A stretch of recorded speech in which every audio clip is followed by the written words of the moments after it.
Bonjour et bienvenue dans En Intervalle, le podcast sur l'animation sous toutes ses formes. Je suis Simon Eyus et avec moi Alexandre Kaoudal Salut! et un invité tout particulier, Paul Scharf, le réalisateur du film Tête de Linotte. Bonjour. Ensemble, on va parler du film Catsup, un film qui nous tient à cœur et qui est évidemment délicieux et à partager entre amis. Catsup.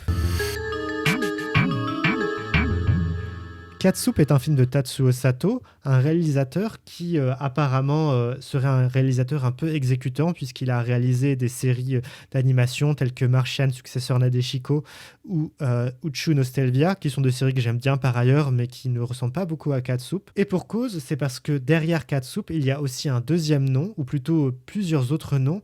D'abord, Masaaki Yuasa, un réalisateur qui nous tient à cœur depuis plusieurs émissions, une arlésienne qu'on est content de pouvoir combler, de pouvoir aborder, Enfin! parce que ça faisait quand même pas mal de temps dont on parlait de Yuasa sans jamais parler d'une de ses créations. Et même là, on le fait par l'entremise d'une création qu'il n'a même pas totalement réalisée. Mais derrière aussi Catsup, il y a l'autrice originale qui malheureusement est décédée quelques années avant la parution de ce court-métrage.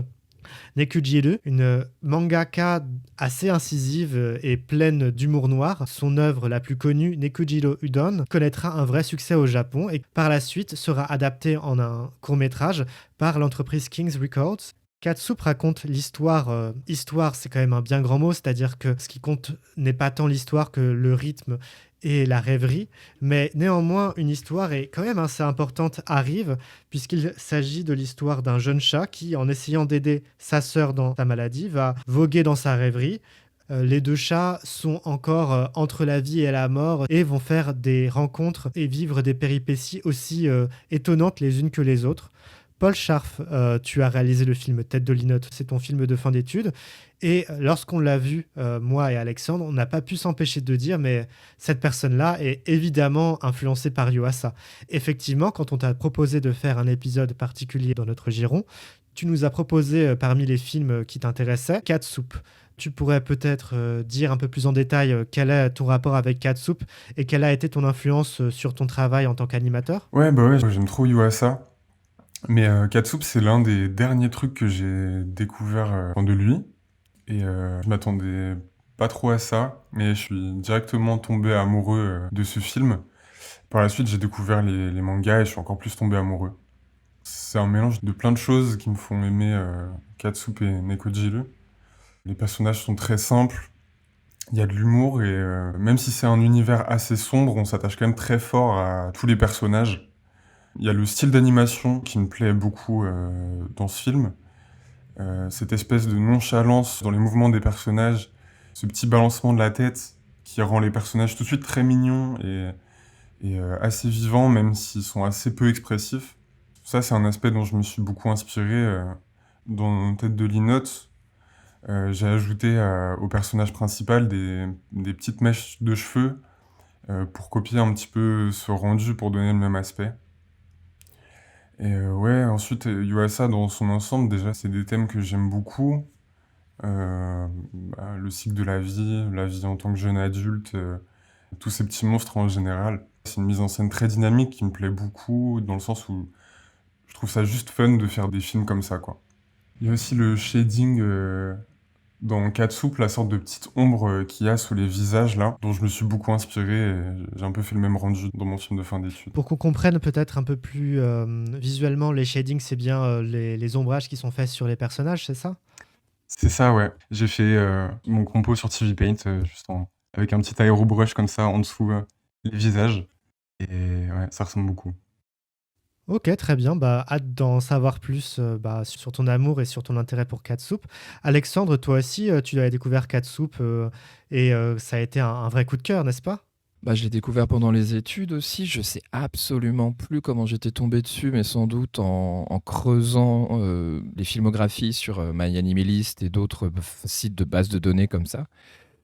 Et surtout en essayant, dans mon côté un peu complétionniste, de regarder tout ce que je pouvais trouver de Yuasa.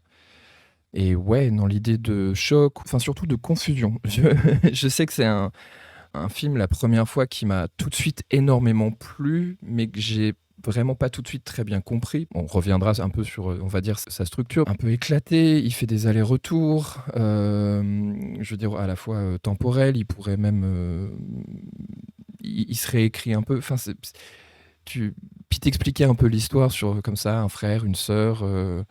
il y aurait effectivement un peu un fil conducteur, mais on peut aussi avoir l'impression que c'est une exploration d'idées visuelles assez diverses qui rend l'objet assez hallucinant, assez hypnotisant. Enfin, mais du coup, qui m'avait sans doute le plus marqué, quoi, c'est j'arrive pas à arrêter ce film. Je veux voir la fin. Je trouvais ça vraiment, vraiment fou, quoi, de prime abord. Moi, je l'ai ressenti un peu comme un rêve fiévreux, quoi, une sorte de cauchemar. Il y a quelque chose de la rêverie, ouais. Est-ce que vous avez lu Nekojire, le manga? Ah, je sais même pas si c'est traduit en français. Si, ouais, il y a 2 éditions qui sont traduites en français. Ok, Il y a une grosse compilation. ok. Ouais. Chez quel éditeur? Je crois que c'est IMO, IMHO, mais je peux me tromper. Les 2 éditions sont très bien. C'est assez différent du film, quand même, ça joue pas sur le même terrain d'émotion. C'est des histoires très simples, assez courtes. C'est souvent assez cruel quand même, avec souvent le même schéma où il y a le loser qui meurt à la fin et juste on passe à autre chose. Par exemple, il y a ce personnage-là, mais il y a tout un panel de personnages qui se font martyriser comme ça. Pour moi, c'est pas de la violence gratuite. Ça parle pas de la violence comme si c'était subversif. Pour l'autrice, c'est juste comme ça que fonctionne son monde. Faut faire avec, quoi. Et c'est plus profond que ça en a l'air. Les seules planches que j'ai dû voir, c'était dans des numéros originaux en langue japonaise de Garo, qui est un magazine de prépublication, ou en tout cas un peu une référence dans le manga, disons, alternatif et ou underground au Japon, qui a sorti pas mal de choses très originales souvent. Et c'est vrai que même sans comprendre les caractères japonais, je me rendais bien compte qu'on n'était pas du tout sur le même ton. Bah justement, c'est assez intéressant parce que le manga, on pourrait ne pas s'y attendre parce que j'ai lu quelques pages du manga et le manga a un ton qui est quand même assez différent de l'anime. C'est-à-dire que j'ai vu une interview de Tatsuo Sato et Yuasa apparemment était un peu réticent à adapter ce manga parce que lui, ce qu'il faut savoir, c'est que Masaaki Yuasa, même si on le connaît maintenant pour des œuvres un peu edgy comme Devilman Crybaby, c'est quelqu'un qui vient du dessin animé pour enfants comme Chibi Maruko-chan, qui est connu pour faire des séquences qui sont totalement débridées, qui vont partir un peu dans tous les sens avec un trait qui va être très simple et énergique. Pas forcément la personne la plus à même de comprendre l'humour très noir de Nekojire. On va voir dans ce premier animé l'occurrence de Yuasa qui va injecter dans une œuvre qui est très sombre pas mal de beauté et de lumière. Néanmoins, même l'histoire de base de Katsup est en réalité issue d'un chapitre du manga, tout comme l'est la séquence du cirque. Et là, ça va vraiment aiguiller sur une lecture qu'on peut faire du film, où on va voir la grande sœur du petit chat qui va être malade, dont un esprit va emmener l'âme. Et à ce moment-là, l'âme de la sœur va se séparer quand le petit chat va essayer de le récupérer. Il va l'injecter dans le corps de sa sœur et en retournant dans le parc, quelques mois plus tard, il va retrouver la deuxième partie de l'âme de sa sœur dans une fleur. Et donc du coup, il va simplement donner la fleur à sa sœur, je crois qu'elle l'avale ou quelque chose du genre, et elle va retrouver son âme et ça va se finir comme ça. Il va pas du tout avoir ce côté un peu presque voyage onirique pour retrouver l'âme de la sœur, un peu comme dans le voyage de Chihiro. Est-ce que Yuasa ne serait pas le nouveau Miyazaki quand on y pense? Bon, peu importe. Cette histoire-là donc va être étendue à tout un film. Alors qu'en réalité, il s'agissait que d'une petite planche de 10 pages, qui était un peu gaguesque ou un peu anecdotique, comme une sorte de sketch de croquis qu'on ferait sur un cahier d'école, va devenir vraiment le fond du film. Et cette notion de fleur, qui était quand même très claire dans le manga, va devenir comme un geste d'amour dans l'animé.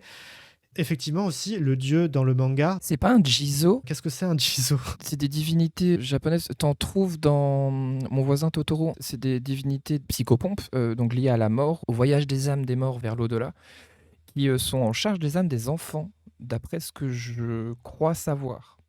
Il y a aussi Dieu dans l'épisode du cirque dans Katsup. C'est pas les mêmes personnages qui emportent Nyata. Non, t'as le magicien, mais t'as aussi une espèce de créature violette avec des ornements et des vêtements assez fastueux comme ça. Mais comme l'a dit Paul, en réalité, le magicien dans la séquence du cirque est vraiment un dieu. C'est lui qui contrôle le temps lorsque son bol de soupe est coincé dans l'engrenage. Il y a plein de bouts de chapitres qu'on retrouve dans le film. Le chapitre du restaurant de boss, où il y a un petit singe qui se fait taper sur la tête pour qu'on récolte ses boss. Le chapitre du petit chat qui se fait manger la patte par un chien, on retrouve aussi dans le film avec le cochon.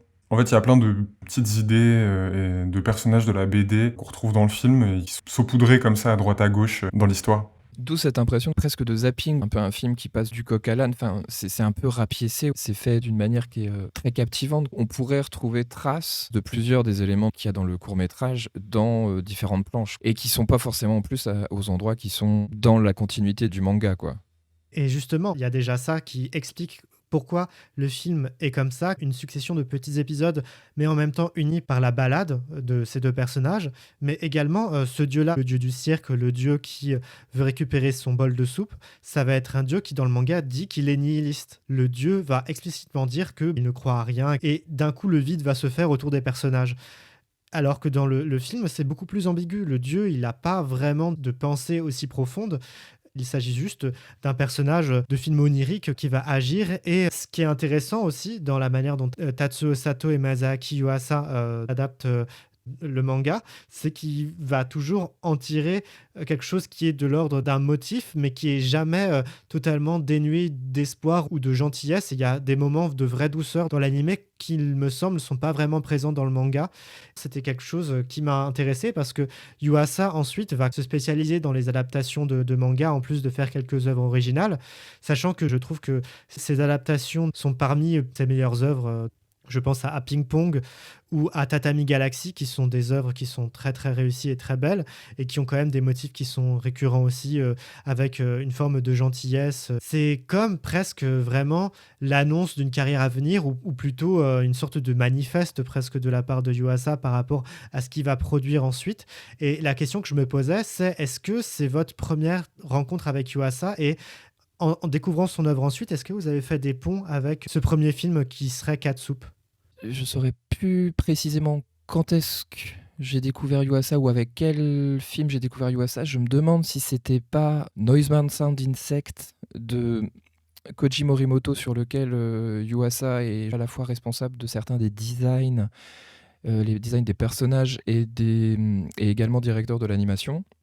Il faut dire que c'est un peu deux personnalités de l'animation assez fortes qui se rencontrent et qui arrivent à faire quelque chose qui va mêler leur style. Mais bon, après, j'en suis arrivé à Catsup et des motifs qui se recoupent après quand tu reprends la première partie de sa carrière, où il est vraiment sur des adaptations de manga, disons, jeunesse. Tu parlais de Chibi Maruko-chan, mais il y aurait aussi Crayon Shin-chan. Je revoyais aussi son pilote pour la série Vampire Kids, ou des choses comme ça, mais des trucs parfois assez simples, des personnages un peu d'ogres ou de vampires qui vont mettre des enfants dans un grand bassin de soupe avec des légumes.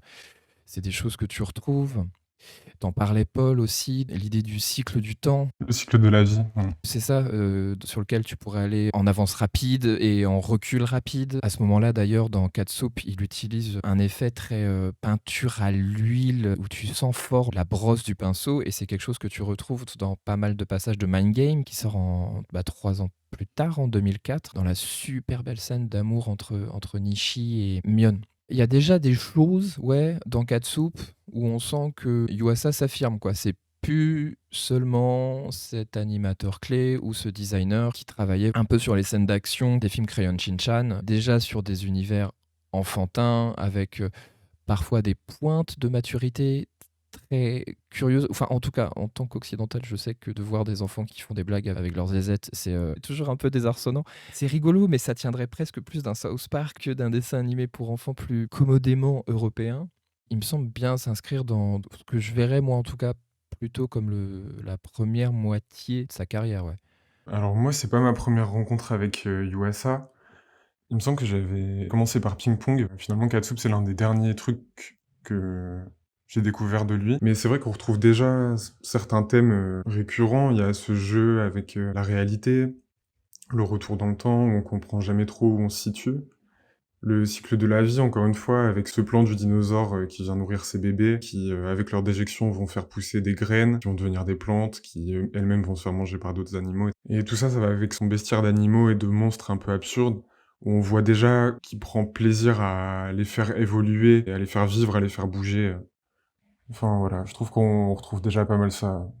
Et je trouve ça chouette que tu mentionnes justement cet amour pour les bestioles et pour les croquis, parce que je le retrouve vachement dans ton film, Tête de Linotte. On a aussi ce côté presque BD dans les marges du cahier. Et dans ton film, ce qui m'a vraiment plu, c'est de justement découvrir ces personnages croqués avec des traits qui sont dans l'énergie, en fait. J'aime bien l'énergie du film et sa graphie.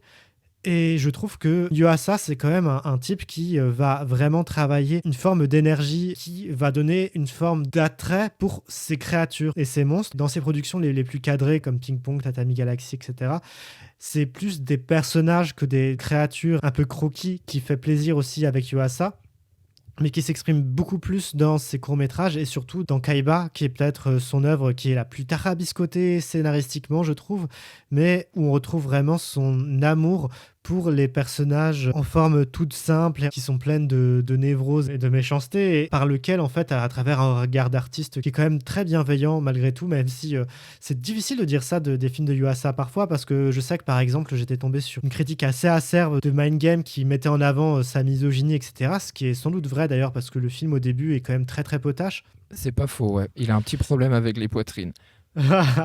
Mais il n'empêche que moi, du souvenir que j'ai de Mind Game et de la majorité des œuvres de Yuasa, c'est cette lumière et c'est cet amour pour des personnes qui passent vraiment par le dessin, par des mouvements et par des formes. Et ça, c'est ce que j'aime le plus, je crois, chez Yuasa. Tu disais la lumière, et c'est vrai qu'il y a un côté très optimiste dans Tatami Galaxy ou dans Mind Game, avec une fin, avec un climax comme ça, où le personnage principal redécouvre le monde d'un œil nouveau, où il va être plus reconnaissant, où il retrouve de la gratitude pour ce qui l'entoure. Je trouve que c'est un aspect qui se retrouve pas dans Katsup. C'est quand même très nihiliste. On se rend compte que tous les personnages qu'il rencontre à travers leurs péripéties, ils finissent par disparaître les uns après les autres. Le sort d'énorme oiseau au début qui explose.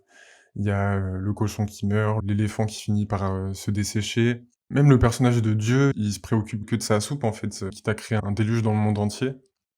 Et à la fin, on se retrouve seul comme ça. Il y a les personnages qui s'éteignent comme la télé, un peu sans explication. Je trouve que c'est un peu à l'opposé de certains de ces animés. Je trouve aussi que dans la manière dont c'est fait, il y a quelque chose de presque apaisé parce que les personnages ne sont pas dans un désarroi particulier, c'est juste quelque chose qui arrive et puis voilà. Et donc je trouve que ça apporte presque quelque chose d'à la fois plus mélancolique que totalement désespéré, ce qui est assez étrange parce que la mélancolie peut venir du désespoir, mais c'est presque comme la fin d'un temps qui a passé et c'est aussi une thématique qu'on n'a pas forcément abordée de Yuasa, c'est son rapport à la mémoire parce que dans tous ses films, il y a une séquence de flashback ou quelque chose qui va transformer le temps pour que le temps ne soit pas totalement linéaire.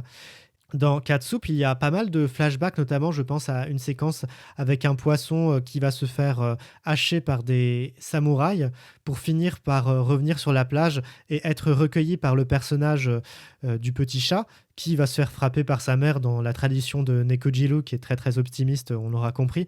Et à ce moment-là, en fait, c'est vraiment un flashback, mais qui n'a pas vraiment de sens par rapport à ce qui s'est passé. C'est comme une sorte d'aparté, de rêverie d'un moment qui a existé pour qu'on puisse situer peut-être l'esprit de ces personnages, mais ça n'a pas vraiment d'utilité. Et je crois que cet optimisme passe aussi par la dérive, par la pensée, par le retour à des sensations, des émotions qui sont passées. Et à ce moment-là, je trouve que cette fin de Katsup, elle a cette portée mélancolique qui a toujours quelque chose de chaleureux malgré la tristesse qui fait que je trouve que c'est un peu plus contrasté que par exemple le manga où là ça aurait été juste le désespoir total. Après, je trouve pas que ça soit moins contrasté dans le manga. Dedans, il y a une autre forme de tendresse qui passe par le fait que c'est toujours les plus faibles, ceux qui font le plus pitié, qui s'en prennent le plus dans la gueule. Aussi, ça parle de deux enfants qui comprennent pas vraiment les règles de bienséance. Du coup, ils foutent la merde un peu partout, alors qu'ils sont trop mignons. Pour moi, c'est hyper attendrissant. J'ai lu dans l'artbook de Yuasa, qu'en préparant Katsup et en lisant la BD, qu'il arriverait jamais à rendre le même humour et le même côté sombre, et qu'en fait, il avait préféré passer par la mélancolie. C'est ce que lui en tirait de la BD, et c'est ce qu'il arrivait le mieux à appréhender, en fait. C'est vrai que ça lui ressemblerait peut-être mieux ou plus. Enfin, tu parlais du côté cauchemar et effectivement, il peut y avoir quelque chose de très inquiétant dans certaines des visions ou des situations auxquelles sont confrontés les deux petits chats. Mais d'ailleurs, je pense à Happy Machine, son segment dans Genius Party. Dans les deux, il y a des créatures faites d'eau. Pareil, c'est un nourrisson qui est lâché dans un désert plein de créatures fantasmagoriques et tu peux vraiment l'entendre de façon très désespérée et c'est vrai que c'est assez nihiliste. Il est lâché dans le vide à apprendre la vie par ses propres moyens et apprendre la perte. C'est un peu la grosse leçon du court-métrage. L'apaisement dont tu parles, Simon, me semble aussi prégnant, quoi, aussi important. Une fois passé la peine et compris comment se soigner, prendre soin, il y a quelque chose de plus serein, d'où la conclusion de Happy Machine, où il accepte son rôle dans ce cycle de la vie, quoi, une fois devenu un très vieux monsieur. Je sais pas si je le vois pas un peu comme ça aussi dans Catsup, si c'est pas juste, tiens, le spectacle est fini, quoi, on peut éteindre la télé. Ouais, il y a les écrans de la télé qui s'éteignent. On sait pas vraiment ce qui vient de se passer. Et en plus, il y a un plan après de la maison dans laquelle il est, dans le noir complet, avec le lampadaire qui finit par s'éteindre. Et pour moi, ça rejoint ce côté très dur et dramatique de la BD qui fait vivre le pire à ces personnages. C'est vrai que dans la scène post-crédit, il y a un aspect réconfortant, mélancolique. C'est une scène où on voit le père, ses enfants et la maman avec la boîte à musique qui est remise en route. Cette scène, elle me fait juste trop mal au cœur. Et puis encore une fois, il y a le personnage de Dieu, il remonte le temps, il fige le temps juste pour récupérer sa soupe. Il s'en fout un peu de ce qui se passe en dessous. Ouais, ils fonctionnent pas à la même échelle, ouais, ça c'est vrai que ça rend le tout aussi assez rigolo, quoi, de se dire que quelqu'un d'aussi puissant, qui aurait des rouages aussi gigantesques qui peuvent avoir une incidence telle à ses propres intérêts et peut être vachement égoïste, quoi. Enfin, je sais pas, c'est vraiment plein de teintes. Je suis d'accord avec la mélancolie, mais je sais pas pourquoi, elle me fait pas trop mal. Alors, moi, je pense que j'ai une explication. Catsup, c'est un conte, alors que Nekujiro Udon, c'est plutôt une satire. Et ce côté conte est réconfortant et presque apaisant, et renforcé par la musique, parce que le musicien qui a fait la musique, qui s'appelle Kan Ogasawara, est un compositeur qui a notamment fait des musiques pour un réalisateur qui s'appelle Shigeru Tamura, qui a fait notamment A Piece of Phantasmagoria et Glassy Ocean, qui est peut-être son film le plus connu. Oui, Il y a la même scène comme ça avec un océan de glace, la même scène de la baleine qui est prise dans les vagues comme ça. tout à fait. C'est marrant. Ouais, je pense qu'il y a clairement eu une inspiration ou tout du moins des influences qui se rejoignent les unes avec les autres. Et par ailleurs, c'est quelque chose qui me questionnait quand je regardais Catsup, c'est que Yuasa, parfois, il est présenté peut-être à raison d'ailleurs, comme une sorte de marginal dans l'animation japonaise, alors qu'on voit très bien que de son côté, il a quand même évolué dans des œuvres qui sont très mainstream. Chibi Maruko-chan, Crayon Shin-chan, c'est des œuvres qui durent depuis les années 90 sans coup férir. Elles sont encore diffusées à présent. On peut aussi lier Yuasa à toute une tradition de l'animation japonaise. Je pense par exemple à Yoshinori Kanada, qui a jamais réalisé de film, mais qui a été aussi directeur de l'animation sur un OVA qui s'appelle Birth. Et dans Birth, il y a aussi ce côté vraiment espèce d'histoire qui file, qui est totalement aléatoire, etc. Alors, je dirais que Birth, c'est beaucoup plus otaku centré que Catsup, mais il y a toujours ce même esprit du trait qui part un peu dans tous les sens, qui est très vif. Ce n'est pas totalement la même chose, mais je trouve qu'il y a une traduction de cette animation-là énergique et raw qu'on retrouve au Japon qui me plaît pas mal. Et je me demandais d'ailleurs si toi, Paul, tu avais aussi d'autres influences à laquelle tu pourrais rattacher Tête de Linotte, te rattacher à Yuasa, ou alors est-ce que ça t'a inspiré par rapport à des créateurs ou ce genre de choses? Alors, je vois pas trop d'autres trucs qui ressemblent à Yuasa desquels j'aurais pu m'inspirer. Mhm. Sinon, dans Yuasa, j'ai pas mal pris dans Kaiba, par exemple, surtout dans l'épisode où il rentre dans la tête d'un personnage, où tout l'intérieur est recouvert de plein de coussins blancs comme ça. À la base, je voulais un peu faire le même genre de décor avant de me tourner plus vers le crayon. Mais sinon, il y a aussi Norstein, le même rendu sépia crayonné. Sinon, j'ai aussi pas mal d'inspiration dans l'illustration jeunesse, comme Claude Ponty. Il y a Taiyo Matsumoto aussi, des trucs très crayonnés au tradi. Depuis quelques années, je fais que du crayon à papier. J'aime bien rester dans ma zone de confort à fond, comme ça. Je réalise qu'on aborde Tête de Linotte depuis tout à l'heure, mais qu'on n'a pas trop résumé ou présenté le court-métrage. Et je me demandais si tu n'avais pas envie de nous le présenter un petit peu, si ça te va. Ouais, carrément. Tête de Linotte, c'est un film que j'ai fait à l'MK pour mon film de fin d'études. Ça parle d'un élève qui est distrait en classe. Il s'imagine se réfugier dans sa tête par une petite trappe quand il se sent pas bien pour être entouré de ces petits monstres imaginaires. À un moment donné, le prof l'appelle au tableau et il essaye de ressortir, mais il se rend compte qu'il est coincé dans sa tête littéralement. Je l'ai fait à une période où ça allait pas trop. Depuis plusieurs années, j'avais un sentiment de déconnexion avec ce qui m'entourait. Vraiment par les sens, j'avais l'impression de pas avoir la réalité devant mes yeux, assez renfermé dans ma propre tête et renfermé sur moi. Ma première idée, c'était de faire contrôler le corps du personnage par une sorte de tableau de bord dans sa tête, avec plein de petites manettes, mais j'ai pas mal galéré à mettre ça en scène. Du coup, j'ai un peu édulcoré en simplifiant le scénario. Et au final, pour m'aider, j'ai juste voulu me faire plaisir et j'ai casé le plus de petits monstres imaginaires possible. J'aime beaucoup faire le son de mes films. Ouais, il y a la musique qui est super cool aussi, qui a été faite en analogique, sans sample quoi, à partir de rien, par un pote qui s'appelle Kouros, qui a participé au sound design aussi. J'aimerais trop d'ailleurs choper la musique, la petite ritournelle ou la petite rengaine qu'on entend me plaît trop. Mais c'est toi et Kouros qui faites aussi les quelques voix qu'on entend? C'est moi qui fais la voix du prof, Énorme. mais ouais, j'ai pris un cours sur YouTube, un cours de CE2 de maths. J'aimais bien sa voix, j'essayais de la reproduire. C'était assez compliqué de faire le son parce que j'habite dans une rue très passante. Je me suis enregistré avec mon Zoom comme ça, mais on entendait encore le bruit des voitures. Je me suis glissé sous ma couette, sous le plus de couches de vêtements possible. Et j'étais là, j'étais en train de m'étrangler sous ma couette.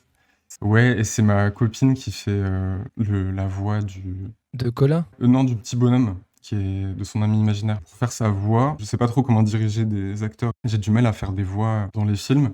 Et du coup, on a fait syllabe par syllabe. J'avais le texte et je lui ai fait enregistrer syllabe par syllabe. Et j'ai remonté ça, j'ai remonté le son pour que ça fasse des mots. Il y a des mots qui sont pas très compréhensibles, mais c'était intéressant à faire ça. Bah, c'est peut-être un des trucs qui participe bien, en tout cas, de l'atmosphère, disons, très onirique du cours. Moi, la phrase qui me reste, c'est «Tu veux plus jouer?» que dit effectivement son ami imaginaire. Il y a un petit écho ou quelque chose comme ça, où même la voix du prof semble pas coller avec la réalité. Elle semble venir un peu d'ailleurs. C'est un peu évanescent, quoi. C'est un peu comme si tout pouvait un peu décrocher et partir en rêverie et devenir de la matière pour les divagations intérieures de Colin, quoi. C'est ce qui m'a, je pense, notamment énormément touché dans le film, quoi. C'est que je suis pas sûr d'avoir vu un film qui saisissait aussi bien et qui se concentrait autant sur cette concentration qu'ont les enfants à être déconcentrés et à laisser libre cours à leur imagination, quoi. Pour le son, j'ai un peu boosté à fond l'écho, comme pour rendre l'espace infini qui serait l'intérieur de sa tête. Mais justement, c'est ça qui est assez amusant. Ton film parle de renfermement et d'enfance. À ce niveau-là, c'est quand même assez jumeau avec Catsup, qui parle aussi d'enfance et d'onirisme, et également d'une sorte de repli sur soi de ces créatures totalement fantasques que peuvent se créer les enfants lorsqu'ils divaguent. Je ne sais pas si tu as pris Yuasa par rapport à l'esthétique et à l'influence. Il y a aussi quelque chose de l'ordre de vision du monde qui se rejoint, mais d'une manière qui est un peu détournée chez Yuasa, alors que chez toi, ce serait assez visible. Je ne saurais pas trop comment dire ça autrement. C'est peut-être un peu vague ce que je dis. Non, c'est vrai qu'il y a beaucoup de thèmes qui me plaisent avec Yuasa, que j'aime bien aborder aussi. Je parlais du cycle de la vie, mais je pense que lui aussi, il aime beaucoup les insectes, les petites bêtes, les animaux, les plantes. Moi, c'est peut-être moins subtil dans mon film parce que je le fais littéralement dire à son ami imaginaire qu'il aime ça, qu'il aime le soleil, les fourmis, les oiseaux, le vent, etc. Mais je sais pas, c'est peut-être ça qui vous fait penser à Yuasa dans ce que je fais. Peut-être comme lui, j'aime bien jouer à Dieu et créer des personnages un peu bizarres comme ça, inspirés de vrais animaux. Donc par rapport à l'entretien, il y a des choses qui sont tirées du manga. Surtout, Tatsuo Sato met en avant l'idée qu'il n'y a pas qu'une interprétation du film et que le film peut à la fois être interprété comme un frère qui va sauver sa sœur de la mort et ramener son âme, ou au contraire, l'arrivée petit à petit d'un frère vers la mort. Le frère s'étant noyé au début lorsqu'il essaye de jouer avec son bateau. Mais il y a surtout un passage qui m'a un peu fait rigoler. Apparemment, on aurait dit pas mal aux réalisateurs Tatsuo Sato et Masaaki Yuasa quelle drogue ils avaient consommé quand ils avaient fait le film. Sato précise bien qu'ils ne sont pas des junkies. Et ça m'a fait un peu rigoler parce que c'est quand même une analyse un peu facile qu'on pourrait avoir sur ce genre de film. Alors qu'en fait, j'ai quand même l'impression que c'est plutôt juste une manière de voir l'animation et de faire défiler son trait. Je suis pas sûr que ce soit forcément influencé par la drogue. Mais après, s'ils l'ont été, grand bien leur face. Moi, je soutiens. Bon, c'est toujours un peu facile ça d'imputer la créativité à leur consommation. Puis bon, celle de Yuasa est quand même notable. C'est un peu piégeux l'idée de la création qui se ferait via l'utilisation de stupéfiants, quoi. D'autant que, comme on disait un peu plus tôt, on voit que Yuasa a des références qui se recoupent entre ses différents projets, que ce soit ses séries, que ce soit ses courts-métrages ou ses longs-métrages, et également des projets sur lesquels il a des postes exécutifs, mais pas les postes exécutifs, disons, les plus hauts, quoi. Il n'est pas réalisateur, il est chef de pôle, quoi qu'il arrive. Bah, tu parlais de Yoshinori Kanada, au même titre que Kanada, c'est un animateur qui est charismatique. C'est compliqué de le plier à une espèce de standardisation complète dans l'industrie. Le type est trop une espèce d'idiosyncrasie, quoi, de mélange entre de l'animation indépendante et de l'animation jeunesse pour pouvoir être un peu passe-partout, je dirais. J'avais une petite question quand même pour toi, Paul. Dans Tête de Linotte, on sent bien les formes, les designs qui évoquent Yuasa. Mais ce que j'adorais, et c'est ce qui semble aussi t'avoir fait plaisir à animer dans ton film, c'était plus ce qu'on pourrait retrouver dans tes posts sur Instagram, disons, tes croquis, tes dessins, ce que tu fais au crayon de bois, au crayon de papier. C'est des choses sur lesquelles tu voudrais recentrer plus et un peu laisser de côté les influences à la Yuasa ou... Non, non, pas trop non plus. C'est juste que j'aime bien aller vers d'autres influences aussi. Je dessine plus de détails et tout. Mais c'est surtout parce que j'ai changé de manière de dessiner, je crois. Mais maintenant, je dessine dans mon carnet surtout pour me relaxer. Du coup, je fais plus de motifs répétitifs, plein de petits poils, des cheveux un par un. Juste dessiner des monstres, c'est apaisant en fait. On se posait un peu les mêmes questions quand on était enfant et qu'on dessinait, à se demander si on allait faire 5 ou 6 pattes à son dragon. En changeant de manière de dessiner, ça m'a donné des idées pour d'autres projets un peu. Maintenant, j'ai plus envie de faire des trucs posés, où on laisse l'action se jouer dans le plan, un peu dans l'esprit de Belladonna of Sadness, où il y a des plans juste très détaillés en fait. Pour conclure cette petite exploration, je vous propose peut-être d'aborder des œuvres qui vous paraissent avoir un petit effet similaire à Katsup et honnêtement, pourquoi pas à Tête de Linotte, puisqu'on en a quand même un petit peu parlé. Moi, si je devais faire une recommandation qui serait liée à ça, ce serait un film qui s'appelle Mound de Alison Schulnick. Simplement pour le côté monde fait de petits bonhommes qui sont très étranges et inquiétants tout en étant joyeux à regarder, etc. Que j'aime vraiment bien. Un film de Alison Dever qui s'appelle The Black Dog pour le côté un peu suite d'événements et de choses qui adviennent au fil du film comme une sorte de rêverie. Et aussi l'animateur estonien de mon cœur, Prit Parn, qui a un trait totalement lâche et effectivement anarchique qui me plaît énormément. Je ne sais pas si vous avez d'autres idées à ajouter à ce petit panier. Alors moi, j'ai pensé à Twins in Paradise de Vyun, qui passe ses courts-métrages sur YouTube. Même si ça parle pas trop des mêmes choses, je lis les deux par le contraste entre l'ambiance sombre et les personnages mignons, qui ont un peu la même sorte de regard vide. Je trouve que ça se ressemble sur pas mal de points. J'ai pensé aussi au film Je suis un cyborg de Park Chan-wook. Il porte un peu un intérêt particulier au fou. Alors je dis plus ça à Nekojiru, mais aussi dans Katsup. Dans la BD, c'est quand même plus bienveillant. Dans le film, c'est un peu plus caricatural. On voit la dame qui chie par terre au début. Il y a la dame qui est enfermée, qui recoue machinalement les pattes des petits chats. Il y a le mec qui veut les manger et tout. Je trouve que les deux films ont un peu la même obsession. Moi, j'ai de la peine à trouver quelque chose qui s'en rapproche vraiment, donc c'est plus stylistiquement ou atmosphériquement, ce serait plus par rapport à mon ressenti que j'essaierais de faire des ponts. Je sais pas, les films de Suzanne Pitts peuvent avoir cet effet de stupéfaction par rapport à mais qu'est-ce qui est en train de se passer au niveau de la création, du dessin, du mélange de techniques, du mélange de styles ou du côté un peu coq à l'âne, quoi. Je pense à Joy Street notamment, qui est un film qui me touche beaucoup. J'aime énormément le travail de Suzanne Pitts en général. Peut-être, et ce serait pas trop détonnant quand on sait que c'est aussi une adaptation de bande dessinée, je pense à Visions of Frank, qui est un film omnibus réalisé par un petit paquet de personnes, dont pas mal de japonais. Donc, à la base, c'est une BD d'un auteur qui s'appelle Jim Woodring, que je connais pas du tout, que je n'ai pas lu. J'avais juste vu des extraits et j'étais très très intrigué par enfin, ça avait l'air magnifique et très étonnant et de passer de l'animation de volume, du dessin traditionnel, des choses plus crayonnées, des choses très psychédéliques. Et bon, t'es sur des aventures d'un personnage souris avec son espèce de raton laveur grippin. En essayant de décrire ce qui se passe, ça devient un peu compliqué. Je vais faire un camoulox.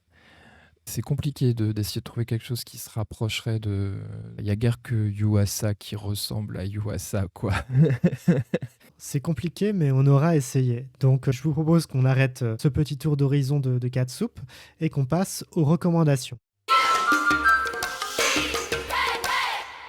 Les recommandations, vous connaissez le principe. Là, on a déjà recommandé des œuvres qui s'approchent de Catsup, mais ici, c'est open bar. On va faire des recommandations qui sont diverses et variées sur des choses qui nous touchent. Je propose qu'on commence par Paul, puisque c'est l'invité. Moi, je vais faire deux petites recommandations par rapport à Catsup. Si vous avez la chance d'aller au Japon, moi j'ai pu y faire un tour en septembre-octobre là. On a vu qu'il y avait un truc qui s'appelle le Sanatorium à Fukuoka et le Wonder Museum. C'est ouvert très peu souvent, mais il y a une énorme statue de Catsup.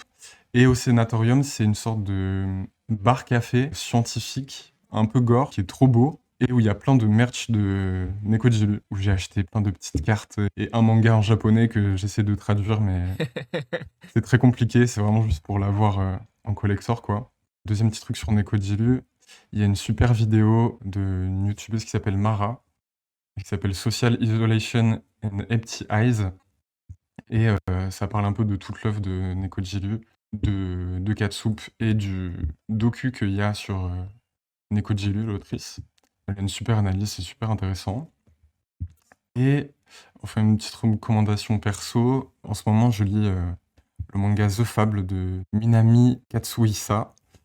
Ça parle du meilleur tueur à gages du Japon qui est mis en vacances par son patron. Et donc, il doit vivre une vie normale. Après, ça part un petit peu en cacahuète.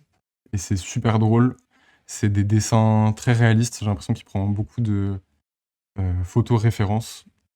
C'est super drôle, j'aime trop. Très bien. Donc, ton anecdote sur Nekojiru me rappelle que dans le reportage que j'ai vu, Tatsuo Sato disait que Nekojiru était un manga très populaire auprès d'un public de lycéennes, ce qui m'a vraiment étonné. Donc voilà, je glisse ça là. Faut dire qu'elles sont trop hardcore les lycéennes au Japon quand tu vois que c'est elles les premières lectrices de Junji Ito et de tous les auteurs un peu horrifiques, voire même carrément gore. Et alors qu'on s'imaginerait pas ça, ouais, non, ça m'étonne pas tellement. J'ai l'impression que c'est un peu dans l'esthétique mignon gore, quoi. Ouais, c'est ça. Alexandre?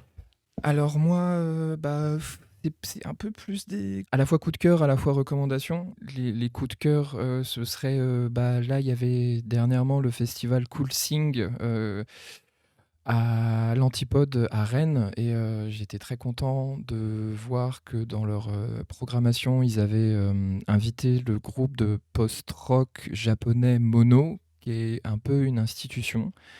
Un groupe que j'avais découvert il y a un bout de temps parce qu'ils avaient composé la musique de Tag de Sonotion et je me rappelais de Mono, je savais que j'en avais écouté, je savais plus d'où ça venait, quoi.